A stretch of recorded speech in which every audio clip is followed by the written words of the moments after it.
All right. It's like a big chunk of you are ready to go. Thanks again for joining us today. Another version of our small business risk review. We're looking at July numbers. Plenty happening out there. As a bit of a recap on our small business risk review, we used to actually do a quarterly one. And I think, what's become very apparent during COVID, and to be honest, we would have moved to monthly anyway, but particularly during COVID, the speed of data and getting access to that data as quickly as possible and reporting on it has become extremely important. And, we could almost run a risk review on a weekly basis with, payment times and specific elements of the data that we use. Before we get started, as always, some housekeeping. Feel free to ask questions today.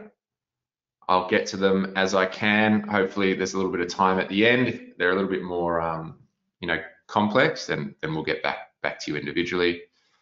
And of course, we're recording today's presentation, so you'll get a copy of the video as well as the slides as well. A little bit about CreditorWatch here, Australia's leading, most innovative commercial credit reporting bureau with over 50,000 customers.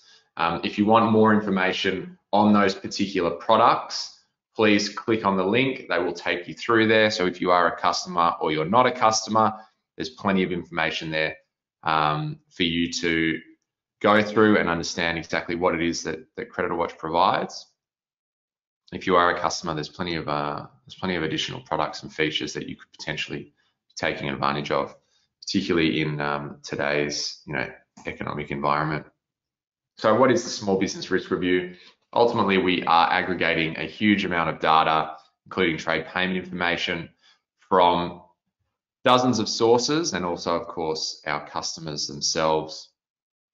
ASIC, Australian Business Register, AFSA, courts around Australia, solvency notices, payment defaults, and of course, trade payment data from Xero, MYOB, and via age trial balance uploads. We aggregate that all, anonymize it, and we get to spit out a fantastic monthly report, which is our small business risk review. So straight into it. What are we seeing from a default perspective if we compare July 2019 to 2020? We've seen a 33% decrease, and that is consistent with what we have seen since April, May, June, July. And into August now, we have seen decreases versus the same time last year. Big reason for that, Australians and Australian creditors tend to be very sympathetic and gentle when it comes to chasing payment and registering defaults. During times of economic stress or floods, fires, etc., which we've seen, late last year, start of this year, and then going back to the Brisbane, Queensland floods a number of years ago, natural disasters. Australians and their creditors are very understanding and sympathetic to the challenges out there, and as a result, we have seen consistent decreases in the number of payment defaults that are being registered when we compare 2019 to 2020 over the same period. I expected that to sort of change in sort of June, July. We've then seen what's happened in Victoria, which has probably put people on notice again to hold off. I think it will come at some stage. When that will be is very difficult to tell. Everything changes very quickly, weekly, fortnightly. It's very difficult to plan too far ahead with the changes that are occurring. But very interesting to see that payment defaults, which are usually a lead indicator of delinquency, one of the leading indicators after payment times, are still down significantly on last year. Having a look at best performing industries from a payment perspective, mining only 8 days overdue in July, which is an improvement on July 2019 and an improvement on June 2020. Agriculture doing very well. Real surprising one here is arts and recreation services. There has been money been flowing into that arts and rec industry market. However, I know that they are doing it extremely tough. Obviously, no concerts happening at the moment. A lot of galleries have been shut, particularly those smaller ones, but they are starting to open back up, which is great to see. And manufacturing, which is typically falling into our riskier industries, probably top 5 risky industries, but they seem to be getting back on track, which is nice. Still a huge increase versus July 2019. However, we're certainly starting to see credit inquiries, trade applications increase, and manufacturing is one of those industries where that has certainly increased in recent months, which is very positive. Most impacted industries, again, looking at payment times, transport, postal and warehousing. Despite obviously the e-commerce boom, we are seeing, with everyone working from home, a severe lack of, normal transport and postal warehousing that would take place in a B2B sort of scenario. A lot of processes moving online, eliminating the need for, even simple things like couriers, for example. And the fact is people are not necessarily buying as much, therefore warehousing being put under pressure. Admin and support services, a lot of that used to be outsourced is being brought in-house, or people, those services being essentially made redundant by businesses if they were outsourcing it. Rental, hiring and real estate services. So a lot of pressure here coming off the back of the downturn in commercial and residential real estate. There's been the provisions made for commercial real estate to be put off paying rent until September. That is due to end in September. It hasn't been lengthened or extended just yet, and I believe that has to be done at a state level. So it will be interesting to see if that happens, because that is going to put a lot of pressure on companies if they're forced to all of a sudden start paying rent towards the end of September, start of October. Of course, they're also, that particular industry is exposed to the construction industry as well, which, as we know, is sort of their pipeline of work is coming to an end, and particularly in the small space. Think about, tradies and whatnot going into the likes of, Kennards and Coates Hire. I would suspect that is down as well, and or stretching payments out. Accommodation and food services, no surprise there, and of course information media and technologies as well, seeing a huge increase. Nice little graph here for you to compare at a later date. Have a look at where your industry might sit or the industries that you're exposed to. Really important to understand what is happening out there, who's affected, how are they affected, is it improving, getting worse, etc. This is a great tool to use. Plenty of our customers have been utilizing this in their own reports that they have to submit to, their CFO or financial director or CEO, for example, just to give a sort of lay of the land. Really helpful from a sales perspective as well for those companies that are dealing with multiple industries, companies in multiple industries, across all industries. It's great to be able to target the sales efforts to industries that are performing obviously better than others. Having a quick look at court actions in the major states across Australia. Interesting one here, New South Wales, a huge increase in court actions taking place as of last month. When we compare it to July 2019, which was quite surprising actually. It'd be interesting to see what August looks like and whether this was just a one-off sort of increase, or if there's any additional sort of rhetoric to go with it, particularly given the other states have all continued to drop, which is what we have seen across the board from April through to June, July. A lot of courts closed, a lot of courts are backed up. So the processing of court actions has certainly slowed significantly. And of course, there's also been the insolvency legislation changes around statutory demands. Sorry, actually, I'll just go back to that. What will be particularly interesting is to start to compare how Queensland and WA, for example, so you can see WA only 9% decrease. We're starting to see what I would term a sorry, the word has completely left me for the moment. We're starting to see economies, separate economies sort of become established across the various states. So Queensland and WA performing quite well. You then have New South Wales sort of sitting in the middle there, and of course Victoria going through their current second wave. You're going to see multi-speed. That's the word I was looking at. So we usually have dual speed economies.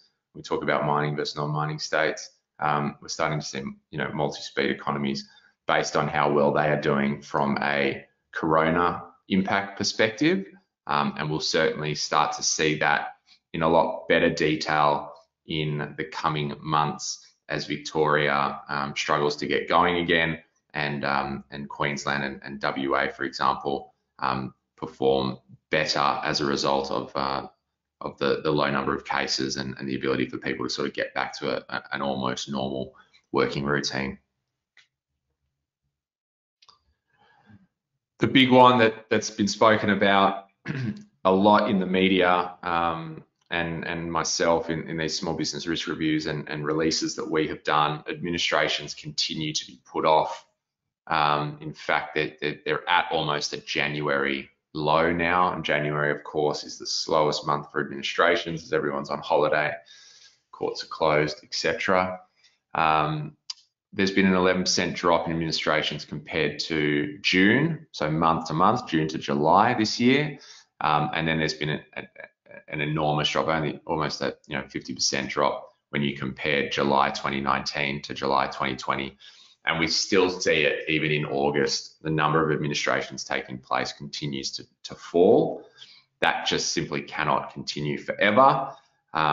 Big questions are when are all of these administrations going to take place? Safe Harbour is obviously keeping a lot of businesses propped up, despite the fact that they are almost certainly thousands and thousands, if not tens of thousands of businesses out there that are trading insolvent. So here you can have a look at the changes that have occurred. So going back to July 2019, all the way through, you can see that March was up there with the second half of last year, and then that huge drop across April, May, June, and again July has dropped off once more. And as I said, looking at the weekly stats coming through for August, we expect to see a similar number, if not lower, than what the July numbers were. So what's next? What are we expecting to see? What do we got to look out for? Some big things to think about. At the moment, there is no official word on the status of the Safe Harbour insolvent trading legislation. Now, there's multiple parts to that. There's obviously the Safe Harbour component, which is the single most important thing that is allowing people to put off administration indefinitely at the moment. So that is the ability to trade insolvent. That is a key part that is due to come to an end around the 25th of September, I believe it is, the end of September. If that is extended, of course, we will almost definitely see continued record low numbers of administrations month to month, which means the number of companies that need to go into administration in the future will continue to build. At the moment, we're at about, sort of 15 to 1800 based on, historical averages. Keeping in mind, we only get about 9,000 a year. So that is certainly growing. Within those other insolvency changes is obviously changes around when you can issue statutory demands, the amounts, and how long it takes, how long a debtor has to respond to that, which is 6 months essentially. It is possible that they extend Safe Harbour insolvent trading legislation, but potentially make changes and roll those other provisions back. So that will be interesting to see when that happens. I believe the government are giving themselves as much time as possible to make that decision. We're still over 4 weeks away from that. So I think they'll see how the Victorian situation plays out. As it is federal law, it would be very, very, very difficult for them to allow Victorian businesses to continue to trade insolvent while forcing the rest of the country to come forward and flag that they are insolvent and ultimately look at VA administration liquidation options. So this will be a really interesting one. But as I said, I think they'll wait to see if and when Victoria come out of stage 4 and potentially stage 3 restrictions over the next 4 weeks before they make that decision. But who knows? Watch this space. Plenty of questions around what effect will a reduced JobKeeper, that should be job seeker and JobKeeper, not JobKeeper, it's my fault. What will that look like? What effect will it have on corporate insolvencies, payment times, the economy in general? One thing we know for sure is that a reduction in the JobKeeper and job seeker payments means there will be a lot less money in the economy itself filtering around being spent. So it'll be interesting to see how that affects, the online retailers that have been turbocharged for the last 6 months since that March sort of mini crash. A big question mark is the change to the part-time and full-time payment. So while the full-time has gone from $1,500 to $1,300, I believe it is, roundabout, there's now a part-time component to that. So if the person's working less than 20 hours, they can only get, I think it's $600 or $700. That's a significant change for businesses. So businesses who are getting $1,500 per employee, all of a sudden can only get that $600 or $700. That is a significant change. And you think about any business that is employing a large number of part-timers, again, the obvious ones, retail and the hospitality sector. But then there'll be plenty of people who are on either reduced hours or have been stood down, definitely, who will all of a sudden not be able to get that $1,500. That I think is going to put pressure on a number of companies, and we may actually see an increase in either unemployment, which is an almost definite thing to happen, as they think that'll peak in December, but also the number of insolvencies that take place as well. When will Vic open? So the latest numbers to come out not that long ago today, I think it was about 200.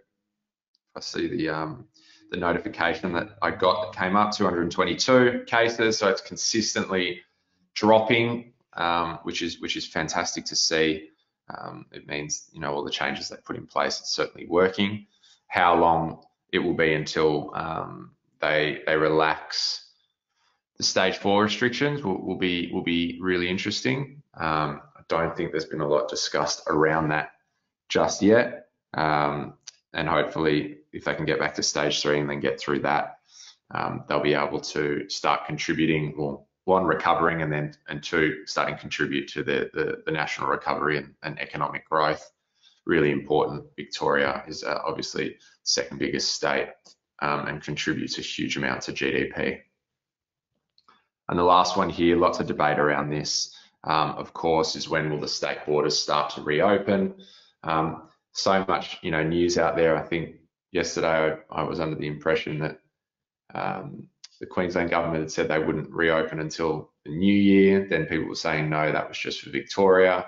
So plenty of confusion around those particular changes that are occurring. WA seem very happy, isolated over there and keeping people out. And you can hardly blame them if you have a look at what's happened in Victoria. So that in itself will be a big one, particularly for tourism in all states, to be honest, and hospitality. So keep an eye out for that. As we know, decisions are being made on a daily basis, and changes can happen very quickly. So they're the sort of 4 main things that I'm keeping an eye out for. Always keen to hear if you think there are other big points that I've potentially missed. Of course, ask questions. We've got a bit of time here. I'm going to run a really quick poll question and then get into some Q&A if there are any in there.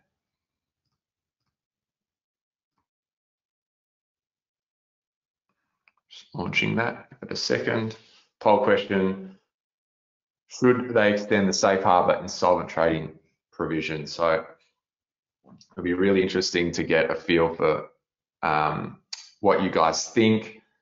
I know that the majority of all of our customers are, creditors to other businesses, and the general sort of feedback and feeling we get is they want that ended. It makes collecting receivables very difficult, like you're fighting with one hand behind your back. there's also the uncertainty of what is going on. How do we know who's affected? How do we know which companies are solvent or insolvent? It's really challenging times out there. So I'm looking forward to getting the results on this, and I will share them as well so we can see, you guys can see what I'm seeing. I'll give it another 10 seconds and I'll share that for us.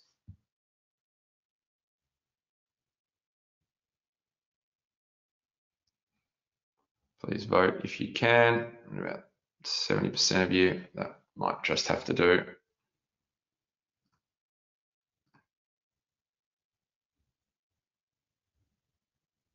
All right, sharing the results here. 66% no, 34% yes. Yeah, probably not a surprise for me. I expected that sort of 60-70% to be saying no. I think it's really tough for people who are offering trade credit to know who is solvent and who is insolvent, and also really challenging when you have to wait 6 months for stat demands to be responded to, and then you've got all the courts backed up, etc. So thank you for sharing those results, contributing to those results. So question times, I will jump in and have a look to see what sort of questions we have got. Question here around the court data. Is court actions by number or value? It should be by number. I will double check that New South Wales figure, to be honest, because semi threw me off there. But yes, it should be by number of court actions taking place. Do you have any view on when the banks will recommence action against borrowers?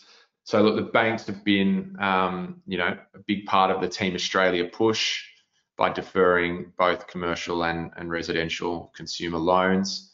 They've indicated, most of the big four have indicated that they will extend that for another 6 months. However, it will be means tested from October onwards, which is an important thing. I've spoken about the spectrum before of businesses on the spectrum in Australia.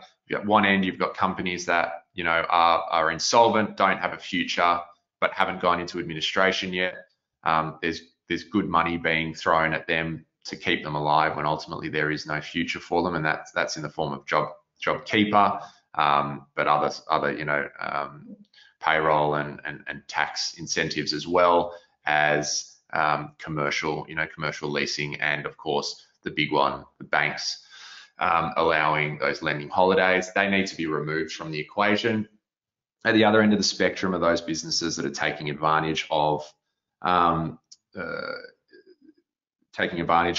government legislation changes, the government JobKeeper program, for example, where they've, wasn't hard to adjust, invoices to come under that 30% revenue reduction, and therefore take advantage of JobKeeper, and of course, probably taking advantage of loan deferrals as well. So they also need to be removed from the equation. That will ultimately reduce the number of businesses out there that need help, and they're really the ones that do need help, which means money is better spent, better focused on those businesses. But also, by reducing the number of businesses out there on life support, it allows the banks in particular. I know this is a long-winded response. It allows the banks in particular to start to look at businesses on an individual basis. If you've got millions of businesses or a million businesses out there on life support, very hard to look at them on a case-by-case basis. If we can reduce that down to hundreds of thousands, it's much easier for the bankers to go, okay, we see that you've got a future, we just have to support you for another 6 months, no problem. Or no, we know that you're going to be fine, you've got to start paying us next month. They need to be able to see case-by-case basis now. So when they'll recommence actions, I don't think that is going to start anytime soon. However, unless they can see that a company has the ability to start making those repayments and is ultimately taking advantage of the COVID environment to avoid that. But I get the feeling that we're still a way away from banks commencing actions against borrowers. Just a statement here. I won't name him, but they should extend it. I'm assuming talking about the safe harbor provisions. They should extend and also introduce protection for creditors against preference claims. Yes, preference claims is probably something that I have missed off there. It's a good one to add in there. Nothing has been flagged at this stage. I think there was one sort of little comment made by the treasurer, but to be honest, that time has passed. I don't think that they're going to go back and have a look at preference claims or making any changes to it, to be honest. It will be interesting to see what happens in the future when companies go into liquidation and a liquidator has a look and sees that a creditor has been looking after or assisting, I should say, not looking after, but being sympathetic to a debtor's situation and offering, reduced returns, instead of 100% saying, look, pay me 75%, or extending, providing payment timelines that, would be unusual in normal circumstances. It will be interesting to see how that goes when the liquidators do get a chance to get into some of these companies that ultimately won't survive. I think that is something that industry and business needs to be revisiting and flagging with associations like, I know the AICM has been talking about it, and it's something that I have raised with ASIC as well. Ultimately, it's for the government to decide whether there's any changes.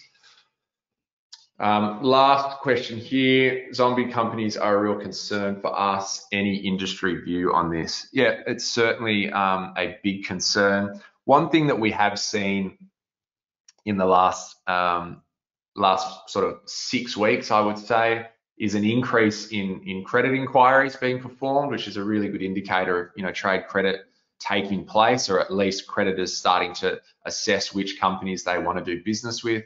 Trade credit applications are up through, we have a product called Apply Easy, which allows companies to move their trade credit application online, and we've seen an increase there as well. All really good signs that trade is starting. People are trying to get on with business in a COVID environment. However, the real challenge is how many zombie companies exist within your receivables. How do you identify them? The general sort of sense that I've got from speaking with unsecured lenders, but also plenty of trade credit providers, is companies are starting to get a fairly good understanding of which of their customers will not make it, which of them are really struggling, which of them are zombie companies, so to speak. However, they are certainly concerned about the sort of hidden zombie companies out there that they haven't really had a chance to get a gauge on and assess properly. I'm not sure, when you say any industry view on this, I'm not sure if that, when you talk about industry, you're talking about sort of credit reporting and credit management in general. That's the sort of general sense. If we're talking about a specific industry, no, I think it is quite widespread across all industries. Obviously, there are those industries that are more impacted than others. I would almost say that those that are more impacted, it's probably easier to identify the zombie companies out there. It's those industries that may not have been as impacted as hospitality or retail, for example, where you don't really get a sense of have they been impacted or not.